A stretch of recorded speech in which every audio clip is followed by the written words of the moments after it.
How to log into your TEMU account. Hello everybody, welcome back to another quick tutorial video. Today I'm going to be showing you guys how to easily log into your TEMU account. The very first thing you have to do is install the TEMU app on your phone. It is available both on Google Play Store as well as App Store. And once you have downloaded the app, just open it and you will be greeted by this login interface. Now, here you have different options to log into your account. You can either use Google account, continue with Facebook, continue with email, or continue with your phone number.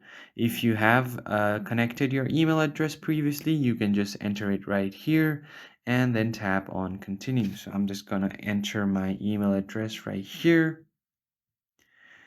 And once you enter your email address, you are just going to tap on continue.